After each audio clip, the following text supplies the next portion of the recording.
அத்தியாயம் 95. மதி கலங்கிய விழிகளுடன் ஜானுவை ஏறிட்டாள். ஆனால் அதெல்லாம் உணரும் நிலையில் ஜானு இல்லை. அவள் ஏதோ கட்டுக்கு வசியப்பட்டவளைப் போல, பிஸ்கட் பார்த்து ஓடிவரும் நாய்க்குட்டி போலதான் நடந்து கொண்டாள். டேய், என்னடா பாக்குறீங்க? தடயமே இல்லாம அவளை முடிச்சு விடுங்க என்றான் அந்த ருத்தேஷ் தாடையை தடவியபடி. ருத்தேஷ் ஆட்கள் ஓடி வந்து மதி கையை பிடித்து கொண்டார்கள். ஒருவன் மதி வயிற்றில் எட்டி உதைத்தான். மதி கீழே போய் விழுந்து வலியில் துடித்தாள். அவள் கண்களிலிருந்து கண்ணீர் வடிந்தது. அந்த கண்ணீர் நிறைந்த கண்களுடன் ஜானுவை தான் பார்த்து கொண்டிருந்தாள். ஜானுவும் மதியை திரும்பி பார்த்தாள். உன்னை நம்பி வந்த என்னை இப்படி மாட்டிவிட்டாயே என்ற வேதனையோ வலியோ இல்லை. நீயாவது தப்பி செல் என்ற கவலை மட்டுமே இருந்தது. எல்லிக்குட்டி மாதிரி இருந்துக்கிட்டு ஆதாரம் சேர்க்கிறியோ? ஏண்டி, எங்களை இதுவரைக்கும் எவனும் எதிர்க்காத போதே நான் யாருன்னு உனக்கு தெரிய வேணாமா? எங்களை யாரும் எதிர்க்க மாட்டாங்க. அப்படி எதிர்த்தா நாங்க அவங்களை இருக்க விடவும் மாட்டோம் என அவள் பின்னந்தலை கூந்தலை பிடித்தவன் அவள் கன்னத்தில் ஒரு அடியை போட்டான். மதி கீழே போய் முட்டி விழுந்தாள். அதே சமயம் தோழியுடன் கோவிலுக்கு வந்திருந்த ரம்யா போனுக்கு டிங் டிங் என்று ஒரு நோட்டிஃபிகேஷன் வந்தது. ரம்யா போனை எடுத்து பார்த்தாள். அதில் மதி போன் லொகேஷன் ஒரு அடர்ந்த காட்டுப்பகுதிக்குள் காட்டியது. என்னதான் மதி அந்த விஷயத்தில் தலையிடாதே என்று சொன்னாலும் கூட ரம்யாவுக்கு அவள் மீது நம்பிக்கை இல்லை. அதனால்தான் அவளுக்கே தெரியாமல் அவள் ஃபோன் லொக்கேஷனையும் ட்ராப் பண்ணி கொண்டு இருக்கிறாள். இந்நேரம் இவ காலேஜில் தானே இருக்கணும், இப்போ இதுக்கு இங்கே போயிருக்கா என்று தனியே வந்து மதி எண்ணுக்கு அழைத்தாள்.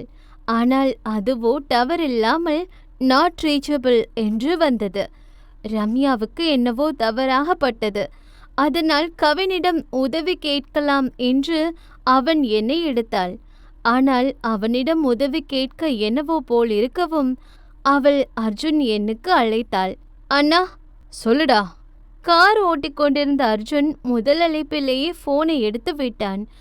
அண்ணா, எனக்கு ஒரு ஹெல்ப் பண்ண முடியுமா? சொல்லுடா, என்ன பண்ணணும்? அவள் விஷயத்தை சொன்னாள். அர்ஜுன் பட்டன வண்டியை பிரேக் போட்டு நிறுத்தினான். நீ லொகேஷன் எனக்கு அனுப்பு, நான் பார்த்துக்கிறேன் என்றவன் மறக்காமல் கவினுக்கு இதை பற்றி வாய்ஸ் மெசேஜ் அனுப்பிவிட்டு தான் சென்றான். ஆனால் கவின் இன்னும் உறக்கம் விட்டு எழுந்து கொள்ளவில்லை என்பதால் அவன் போனை பார்க்கவில்லை. அர்ஜுன் வண்டியை அந்த லொகேஷன் நோக்கி செலுத்தினான். மதி கீழே போய் விழுந்தாள். அவள் நெற்றியிலிருந்து சிறு காயத்திலிருந்து இரத்தம் வெளிவர ருத்தேஷ் சொருவி வைத்திருந்த கத்தியை எடுத்தான். உன்ன மாதிரி படிப்பாளையும் சரி, பயம் இல்லாம எதிர்த்து நிக்கிறவளும் சரி, எங்களை மாதிரி தொழில் பண்றவங்களுக்கு எப்பவுமே ஆபத்து தான். அதனால உங்களை வச்சுக்கிறது அவ்வளோ நல்லதில்லை என அந்த கத்தியுடன் மதியை நெருங்கினான். அவன் மதியின் முடியை பிடித்து அந்த கத்தியை குத்த போன சமயம் பட்டன அவன் தலையில் யாரோ அடித்தார்கள். அவன் தலையை பிடித்தபடி திரும்பி பார்க்க அங்கே கையில் ஒரு மரக்கட்டையுடன் பாவமாக நின்று கொண்டிருந்தாள் ஜானு. என்னதான் அவள் போதைக்கு அடிமையாகி போயிருந்தாலும் கூட அதையும் தாண்டி அவளுக்குள் இருக்கும் அந்த நட்பு தான் அதை செய்ய வைத்தது. ஏய், எவ்வளோ தைரியம் இருந்தா என்னவே அடிச்சிருப்ப? ஏய், 2 பேரையும் ஒன்னா அறுத்து போட்டு கொழுத்து விடுங்க, ஒன்னாவே போய் சேரட்டும் என்றான் கோபமாய். அவன் அடியால் ஒருவன் ஜானுவை பிடிக்க வர மதி நொடிகள் யோசித்து கீழே கிடந்த மணலை அள்ளி அவர்கள் முகத்தில் வீசிவிட்டு ஜானுவின் கையை பிடித்து கொண்டு அந்த இடத்திலிருந்து ஓடத் துவங்கினாள். ஜானுவால் ஒரு கட்டத்துக்கு மேல் ஓட முடியவில்லை. அவள் மூச்சு வாங்க நின்று விட்டாள். ஜானுவா, மதி நீ போ, என்னால ஓட முடியாது என கண்ணீருடன் அவள் கையை பிடித்தவள், என்ன மன்னிச்சிரு என்றாள் வருத்தமாய். மதி ஜானு கையை பிடித்தாள். இங்கிருந்து போனா அது உன் கூட மட்டும்தான் போவேன், இல்லைன்னா உன் கூட நானும் இங்கே செத்து போவேன். இவனுங்க கையில சாகணுமா இல்ல வாழணுமா என்றாள் அவள் முன் கையை நீட்டி. ஜானு மூச்சு வாங்க மதியை நிமிர்ந்து பார்த்தாள். கடைசி நம்பிக்கை இழந்த போதும் அவள் கண்களில் இருந்த நம்பிக்கை அவளுக்கு எனர்ஜி கொடுத்தது. அவளின் கையை பிடித்து அந்த இடத்திலிருந்து இருவரும் அங்கிருந்து ஓட துவங்கினார்கள். அவ்வளவுதான், அவ்வளவுதான் என்று இருவரும் அந்த சாலையை நெருங்க போன சமயம் எங்கிருந்தோ பறந்து வந்த மரக்கட்டை பட்டு இருவரும் பட்டென்று கீழே விழுந்தார்கள். நமக்கே ஆட்டம் காட்டுறாளுங்கடா, டேய் இவளுகளை கொளுத்தி போடுங்க என ருத்தேஷ் கோபமாக அங்கே வந்தான். அவன் ஆட்கள் அந்த டீசலை எடுத்து அவர்கள் மீது ஊற்றிவிட்டு லைட்டர் எடுக்கும் வேலை எங்கிருந்தோ ஒரு விசில் சத்தம் கேட்டது. அவர்கள் மட்டுமல்ல, மதியம் ஜானுவும் கூட மிரண்ட விழியுடன் அந்த சத்தம் வந்த திசை நோக்கி பார்த்தார்கள். அதே சமயம் மெல்ல தூக்கம் களைந்து எழுந்தான் கவின். இரவு நீண்ட நேரம் கழித்து உறங்கியதால் கொஞ்சம் தாமதமாக எழுந்து விட்டான். போனை பார்த்தான். அதில் பல போன் கால் வந்தது. அதில் 2 முக்கியமான மெசேஜ் வந்திருந்தது. ஒன்று அர்ஜுன் அனுப்பியது, இன்னொன்று ஜானு தப்பித்து சென்றதாய் வந்த செய்தி. கவினுக்கு உள்ளுக்குள் பதறியது. அவள் எங்கு சென்றாள் என்று தெரியவில்லை. இதில் அர்ஜுன் அனுப்பிய செய்தி வேறு இன்னொரு பக்கம். அந்த கும்பல் சத்தம் வந்த திசையை திரும்பி பார்க்க அங்கே தன் காரில் சாய்ந்து நின்று கொண்டிருந்தான் அர்ஜுன். என்ன பசங்களா, காலேஜ் போய் படிக்கிற வேலையை விட்டுட்டு தேவையில்லாத வேலை பார்க்குறீங்க? What bro, it's very wrong bro என்றான் அதே மேனரிசத்துடன். ஏய், இது உனக்கு தேவையில்லாத வேலை, உன் வழியை பார்த்துட்டு போ. இதெல்லாம் தவறு பசங்களா. நீங்கள் என்ன பண்ணுங்க, சம்மத்து பிள்ளையா காலேஜ் போய் படித்து குடும்பத்தை காப்பாத்துங்க என்றபடி அவர்கள் இருவரையும் பார்த்து கை நீட்டினான். மதி மற்றும் ஜானு எழுந்து நின்றார்கள். உனக்கு என்ன மனசுல பெரிய அன்னை தரசா நினைப்பா என்றான் ஓரக்கண்ணால் மதியை பார்த்தபடி. சாரி என்றாள் அவள் பாவமாக. சரி, பசங்கிட்ட சொல்லிட்டேன், அவனுங்க கிளம்பிடுவானுங்க. நம்ம வண்டியில் போய் உட்காருங்க, நம்ம கிளம்பலாம் என்றான் அமைதியாக. அந்த ருத்தேஷ் சிரித்தான். என்னை பார்த்தா குச்சி ஐசு சப்புற குழந்த மாதிரி தெரியுதாண்ணா? டேய், என்னடா பார்த்துனே நிற்கிறீங்க? இவனுங்க 3 பேரையும் அறுத்து போடுங்க, நமக்குன்னே வந்து சேருதுங்க பாரு. அர்ஜுன் சிறு புன்னகையுடன் அவர்கள் இருவரையும் காரில் அமர வைத்து காரை லாக் செய்தான். என்னானால் நீங்க வெளியே மட்டும் வரவே கூடாது, புரியுதா? ஆனா டூ வாட் ஐ சே. அவர்கள் சரி என்பதை போல் தலையாட்டினார்கள். அர்ஜுன் வழக்கம் போல் அவன் கை சட்டையை மடக்கிவிடும் பொழுதுதான் அவன் கையில் இருந்த கயிறை பார்த்தான். அவன் அடிக்கக்கூடாது என தமிழ் கட்டிய கயிறு. ஒருவன் அர்ஜுன் நோக்கி ஓடி வந்தான். அர்ஜுன் அடிக்க முடியாது. ஆகவே அவன் தடுக்க மட்டும் முடிவு செய்தான். அவன் யாரையும் அடிக்கவில்லை. அதற்கு பதில் அடிக்க வந்தவர்களை தடுக்க மட்டும் செய்தான். ரம்யா பதட்டமாய் நகம் கடித்தாள். தமிழ் தோழியை பார்த்து கொண்டுதான் இருந்தாள். அவள் முகமே சரியில்லை. எதையோ மறைக்கிறாள் என்பது மட்டும் புரிய அந்த கோவிலுக்குள் வைத்து சட்டென தோழி கையை எடுத்து அவள் தலையில் வைத்தாள். தமிழ், என்னடி பண்ற? எதுக்கு பதட்டமா இருக்கேன்னு போய் சொல்லாம சொல்லு. ரம்யா கொஞ்சம் தயங்கினாள். ஏன் மேல சத்தியம், இப்ப சொல்ல போறியா இல்லையா? ரம்யா விஷயத்தை சொல்ல தமிழ் பதட்டமாய் நெற்றியை பிடித்தாள். முதல்ல வண்டி எடு, நம்ம போனோம் என்றாள். இவர்கள் இருவரும் அவசரமாய் கிளம்பினார்கள். அர்ஜுன் அங்கே முடிந்தவரை அவர்களை அடிக்காமல் சமாளித்து கொண்டிருந்தான். யாரையும் அடிக்காமல் தடுத்து ஒருவரை ஒருவர் அவர்களே அடித்து கொள்ளும்படி செய்தான். அவர்களே மாறி மாறி அடித்து கொண்டே கீழே விழுந்தார்கள். சீக்கிரம் போடி என பின்னே அமர்ந்திருந்த தமிழ் அவசரப்படுத்தி கொண்டே இருந்தாள்.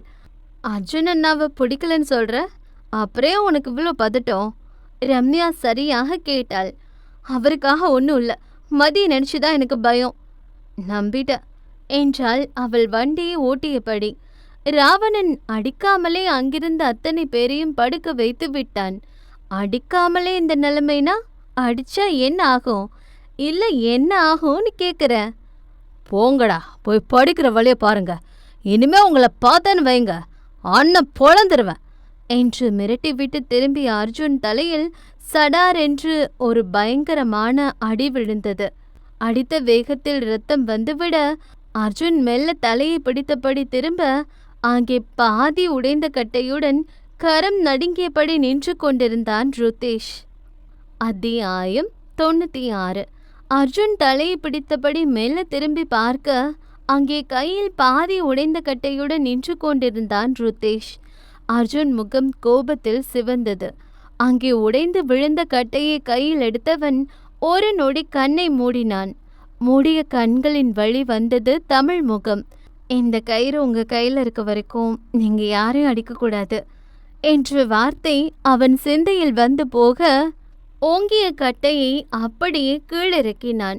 இது ருத்தேஷுக்கு வாய்ப்பாக போய்விட அந்த உடைந்த கட்டை கொண்டு அவன் மீண்டும் அர்ஜுனை அடிக்க போன சமயம் பட்டென அவன் தலையில் விழுந்தது ஒரு அடி. ருத்தேஷ் கண்கள் சொருக திரும்பி பார்க்க அங்கே கையில் கட்டையுடன் நின்று கொண்டிருந்தார்கள் மதி மற்றும் ஜானு. உங்களை சும்மா விட மாட்டேன் என்றபடி மயங்கி சரிந்தான் அவன். அர்ஜுன் கண்களும் மயங்கியது. அவன் நிலை தடுமாறி மயங்கி சரியவும் கவின் அந்த இடத்துக்கு வரவும் சரியாக இருந்தது. பின் 15 நிமிடங்களில் அர்ஜுனை மருத்துவமனையில் அட்மிட் செய்தார்கள். விஷயம் ரம்யா மற்றும் தமிழுக்கு சொல்லப்பட இருவரும் பதறிக்கொண்டு அந்த ஹாஸ்பிட்டல் வந்து சேர்ந்தார்கள்.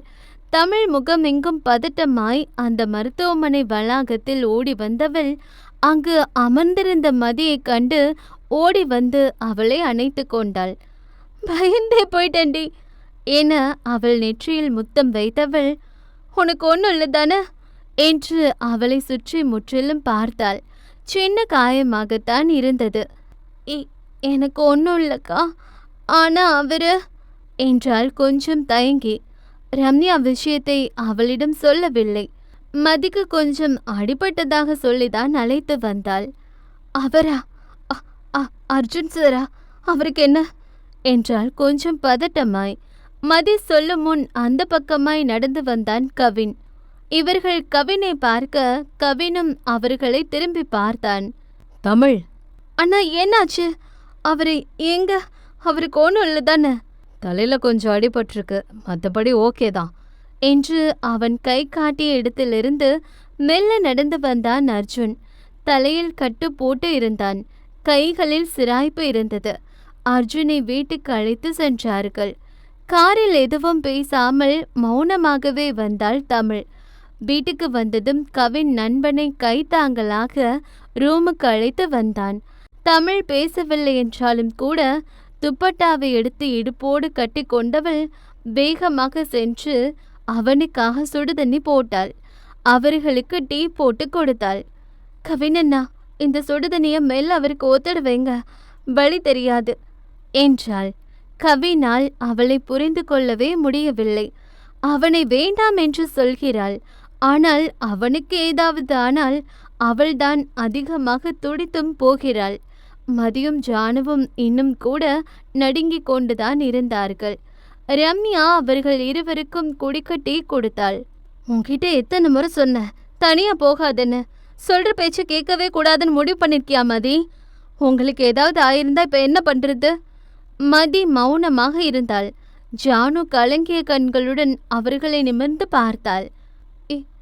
ஏன் தப்புதான், நான் தான் மதியா இங்க வர வச்ச என்று அவள் சொல்லி முடிக்கும் முன் அவள் கன்னத்தில் வலிக்கும்படி ஒரு அறை விட்டான் கவின். முதல் முறை தங்கையை கை நீட்டி அடித்திருக்கிறான். என்ன பண்ற என அவனை பின்னால் பிடித்து இழுத்தாள் ரம்யா. இவளுக்கு நான் ரொம்ப செல்லம் கொடுத்துட்டேன்.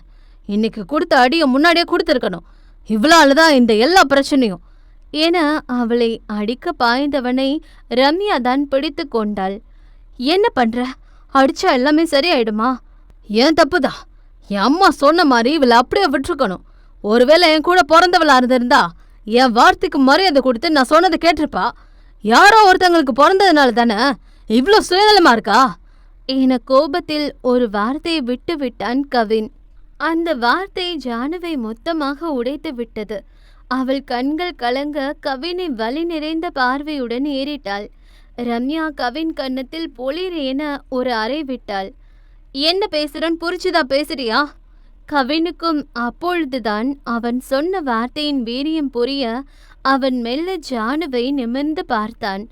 அவள் உதட்டை கடித்து அழுகையை கட்டுப்படுத்தி கொண்டிருந்தாள். ஜானு, நான் தெரியாம சொல்லிட்டேன்டா.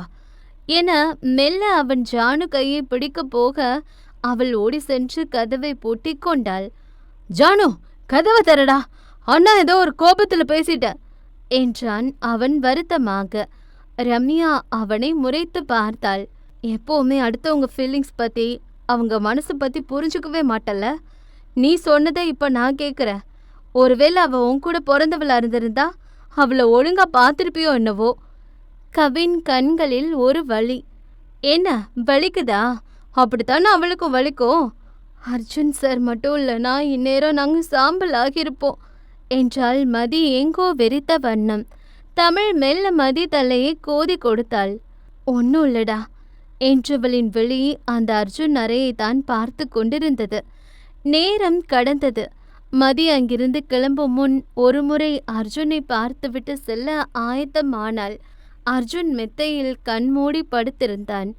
அர்ஜுன் சார் என்றாள் மதி தயக்கமாக.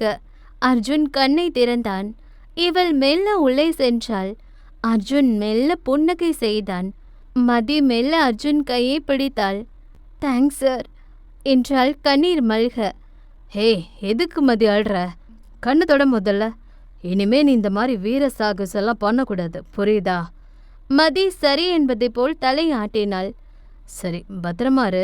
மறுபடியும் ஏதாவது பிரச்சனை நடந்தா எனக்கு சொல்லு. அவள் சரி என்று அங்கிருந்து கிளம்பினாள். மதி கிளம்பும் முன் கடைசியாக ஜானு இருந்த கதவருகே போய் நின்றாள். ஜானு. உள்ளே இருந்த ஜானுவுக்கு அவள் பேசுவது கேட்டது.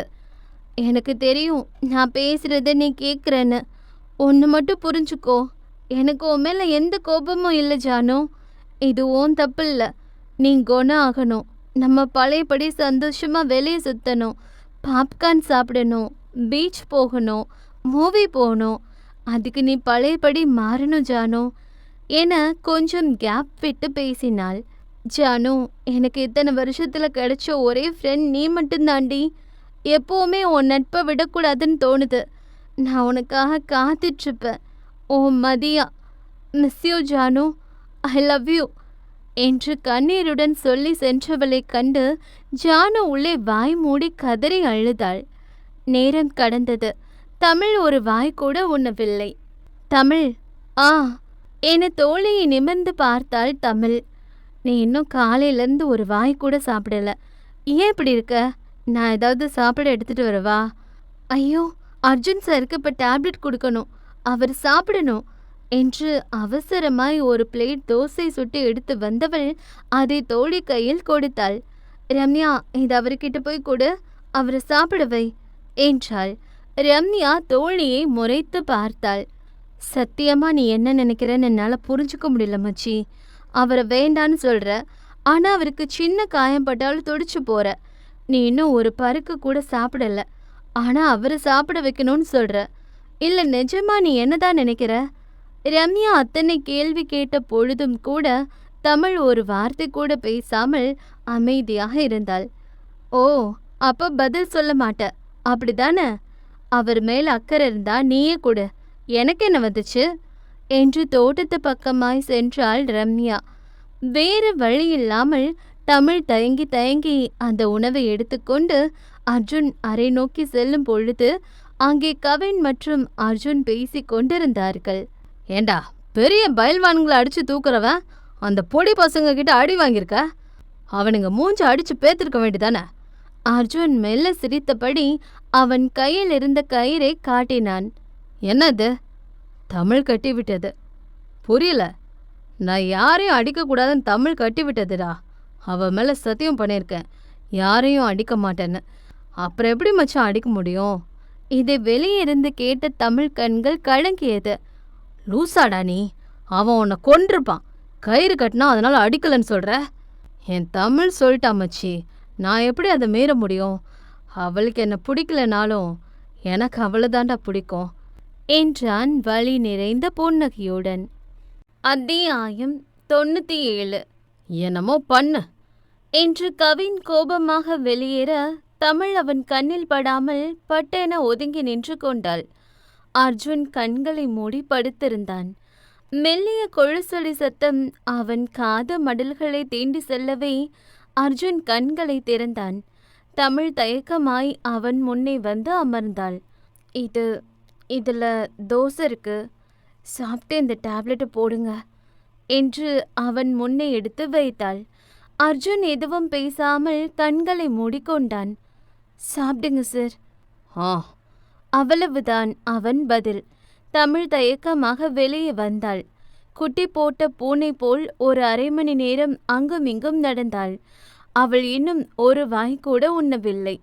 ஆனால் அவன் உண்டானா இல்லையா என்பதுதான் அவளின் பெரிய கவலையாக இருந்தது. ரம்யா, அவர் சாப்பிட்டாரா இல்லையான்னு தெரியல, நீ போய் ஒரு எட்டு பார்த்துட்டு வரியா? தமிழ் தயக்கமாக கேட்க அவள் பட்டன தோழியை திரும்பி பார்த்து முறைத்தாள். உண்மை சொல்லு, அர்ஜுனன் அவள் லவ் பண்றியா? தமிழ் இல்லை என்றாள். நடிக்காத, அதான் பச்சையா தெரியுதே.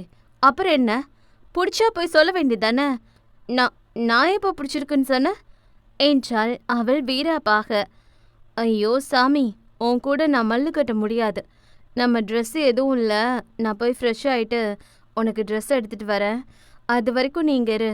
முதல்ல தின்னு, நான் வரும்போது நீ சாப்பிட்டு இருக்கணும், இல்லைன்னா அவ்வளோதான் என்று மிரட்டி விட்டு சென்றாள் ரம்யா. ரம்யா அவள் ஸ்கூட்டியை ஸ்டார்ட் பண்ணி பார்த்தாள். ஆனால் அதுவோ ஸ்டார்ட் ஆகவில்லை. யாரிடமோ ஃபோன் பேசிவிட்டு வந்த கவின் அதை கண்டு கொண்டான். என்னாச்சு? ரம்யா அவன் முகம் பார்த்து பேச மறுத்தாள். கவினும் அதை பார்த்து கொண்டுதான் இருக்கிறான். வண்டி ஸ்டார்ட் ஆகல என்றால் எங்கோ பார்த்தபடி. இரு, நான் ஸ்டார்ட் பண்ணி பார்க்குறேன் என்று அவன் வண்டியை ஸ்டார்ட் பண்ணி பார்த்தான். ஆனால் அதுவோ ஸ்டார்ட் ஆகவில்லை. இன்ஜின் ப்ராப்ளம் நினைக்கிறேன். நீ எங்கே போனோம்? வீட்டுக்கு. கவின் எட்டி பார்த்தான். மழை வரப்போவது போல் கருமேகம் சூழ்ந்து காணப்பட்டது. இரு, நான் கூட்டிட்டு போறேன். இல்லை, இருக்கட்டும், நான் பார்த்துக்கிறேன் என்றாள் அவள் மறுப்பாக தலையசைத்து. ஏய், மழை வர மாதிரி இருக்கு, இரு வரேன் என்று அவன் காரை எடுத்து வந்தான். ரம்யா ஏற தயங்கினாள். அவன் ஹாரன் அடித்து கொண்டே இருந்தான். ஆகவே ரம்யா மெல்ல காரில் ஏறி கொண்டாள். கார் அங்கிருந்து சென்றது. தமிழ் தட்டை எடுத்து அதில் 2 தோசை சுட்டு வைத்தவள் தோசையின் ஒரு ஓரம் எடுத்து வாயில் வைக்க போன சமயம் திடீரென்று ஒரு எண்ணம். அவர் சாப்பிட்டு இருப்பாரா இல்லையா என்ற எண்ணம் வந்து அவளை இம்சை பண்ண அந்த தட்டை அப்படியே வைத்தவள் கையை கழுவி விட்டு மெல்ல அர்ஜுன் அறைக்கு சென்றாள். கொஞ்சம் திறந்திருந்த கதவு வழியே மெல்ல எட்டி பார்த்தாள். அவள் எப்படி வைத்துவிட்டு சென்றாலோ அதே போல இருந்தது தோசை. அவன் சாப்பிடாமல் படுத்து கிடந்தான். இவளுக்கோ கோபம். விறுவிறுவென்று கதவை திறந்து கொண்டு உள்ளே சென்றாள். அந்த சத்தம் காதில் கேட்ட போதும் கேட்காதது போலவே படுத்து கிடந்தான் அர்ஜுன். எதுக்கு சாப்பிடாம வச்சிருக்கீங்க? சொல்லிட்டு தானே போன. பசிக்கல. அவ்வளவுதான் அவன் வார்த்தை. பசிக்கலையா? பசிக்கலைன்னா என்ன அர்த்தம்? மாத்திரை போட வேணாமா? சாப்பிடுங்க. சரி, நான் பார்த்துக்கிறேன் என்றான். இல்லை, நீங்க இப்பவே சாப்பிடுங்க என்றாள். நான் தான் பார்த்துக்கிறேன்னு சொல்றேன்ல. அவளுக்கு தெளிவாக புரிந்தது அவன் சாப்பிட மாட்டான் என்று. இவருக்கு இப்படி சொன்ன சரி வராது என வாஷ்பேஷன் சென்று கை கழுவி வந்தவள் அந்த தட்டை எடுத்து அவன் பக்கத்தில் அமர்ந்தாள். அர்ஜுன் கண் விழித்து அவளை தான் பார்த்து கொண்டிருந்தான். இவள் எதுவும் பேசாமல் அவளை மெல்ல எழுந்து அமர செய்து அந்த தலையணை எடுத்து அவன் முதுகுக்கு பின்னே வைத்தாள். அவன் கொஞ்சம் கூட கண்ணை சிமிட்டாமல் அவளை பார்த்து கொண்டிருந்தான். தமிழ் அவன் அருகே அமர்ந்தாள். அந்த தோசையை சாம்பாரில் தொட்டு அவன் முன் நீட்டினாள். அர்ஜுன் வாய் திறவாமல் அவளை பார்த்தான். ஆகாட்டுங்க. அவன் அப்பொழுது கூட வாய் திறவாமல் அவனை தான் பார்த்து கொண்டிருந்தான். இவள் பட்டென அவள் கன்னத்தை பிடித்து அவன் வாயை திறக்க வைத்தவள் அந்த தோசையை அவன் வாய்க்குள் திணித்து விட்டாள். அவன் சாப்பிடாமல் வைத்திருந்தான். நான் இன்னும் காலையிலிருந்து சாப்பிடல. அவள் தட்டை பார்த்தபடி சொல்ல அர்ஜுன் கண்கள் அவள் வயிறை கண்டது. அது சுருங்கி போயிருந்தது. அவள் சொன்னதற்கான அர்த்தம் நீ சாப்பிட்டாதான் நானும் சாப்பிடுவேன் என்பதுதான். அவனை எப்படி வழிக்கு கொண்டு வர வேண்டும் என்ற வித்தையை நன்கறிந்து வைத்திருந்தாள். அர்ஜுன் இப்போது வாய்க்குள் இருந்த உணவை உண்டான். அவள் அடுத்த வாய் ஊட்டி விட்டாள். அவன் ஒரு 2 வாய்க்கு பிறகு போதும் என்றான். என்ன போதும், காட்டுங்க என்று அவன் மறுக்க மறுக்க மொத்த உணவையும் அவனுக்கு ஊட்டி முடித்தவள் அவனுக்கு கொடுக்க மாத்திரையை எடுத்தாள். அர்ஜுன் அந்த மாத்திரையை போட மறுத்தான். என்ன, காட்டுங்க என்றாள். நீ சாப்பிடு, நான் போட்டுக்கிறேன் என்றான். நான் சாப்பிட்டுக்கிறேன், நீங்க போடுங்க. நீ சாப்பிட்டாதான் நான் போடுவேன் என்று அவன் கண்களை மூடிக்கொள்ள அவள் கீழே சென்று சுட்டு வைத்திருந்த தோசையை எடுத்து வந்தாள். அவன் முன்னே அந்த தோசையை உண்டு முடித்தாள். சாப்பிட்டேன், இப்போ போட்டுக்கோங்க என்று அந்த மாத்திரையை எடுத்து வந்தவள் உடன் தேனும் வாந்தி வராமல் இருக்க எலுமிச்சை மற்றும் வாந்தி எடுக்காமல் இருக்க ஒரு மாத்திரையும் கொண்டு வந்தாள்.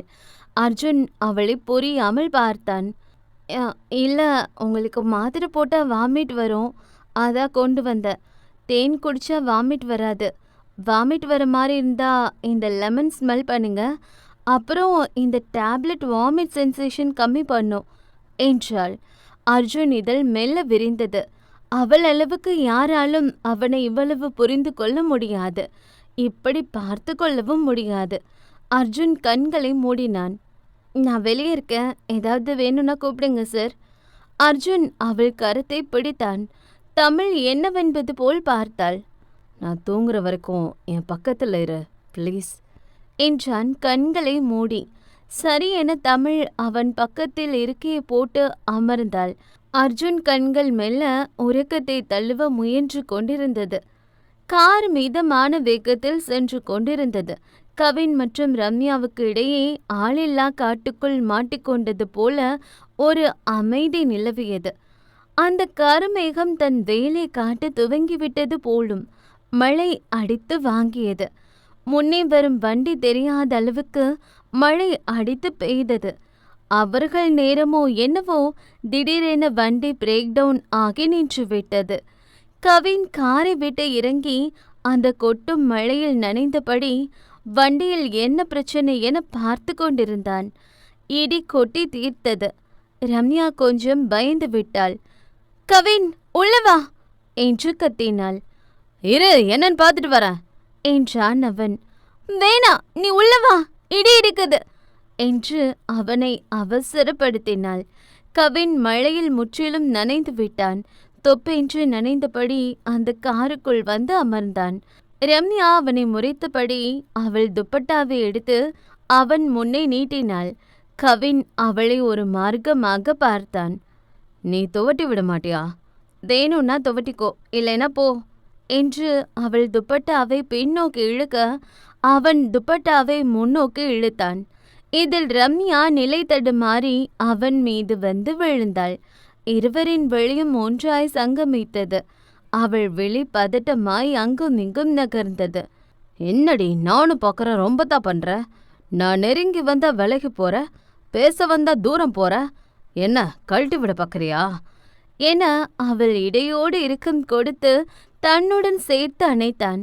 அவன் உடலில் இருந்த மொத்த ஈரமும் அவள் உடலுக்கு இடமாற்றம் அடைந்தது. என்ன பண்ற, விடு என்றாள் அவள் பதட்டமாய். முடியாது என்றவனின் கரம் மெல்ல அவள் கன்னத்தை வருடி கொடுக்க பெண்ணவள் மெல்ல அவன் தொடுதலுக்கு உருகி கொண்டிருந்தாள். பிடிக்காதவனாயிருந்தால் கூட விலகிவிட முடியும். உயிருக்கு மேல் நேசிக்கும் ஒருவன் கரம் பட்டு அவளால் விலகத்தான் முடியவில்லை. விடுடா என்றவளின் குரல் காற்றில் கரைந்தது. கவினும் சரி ரம்யாவும் சரி ஒருவித மோன நிலையில் இருந்தார்கள். அவள் கன்னத்தை தடவிய கரம் மெல்ல அவள் கழுத்தை தாண்டி பயணிக்க துவங்க அவன் கண்கள் அவள் சிவந்த இதழில் வந்து நிலை குத்தி நின்றது. பெண்ணவள் தொண்டை குழுக்கள் எச்சில் கூட இறங்க மறுத்தது. கவின் மெல்ல அவள் சிவந்த இதழை நோக்கி குனிந்தான்.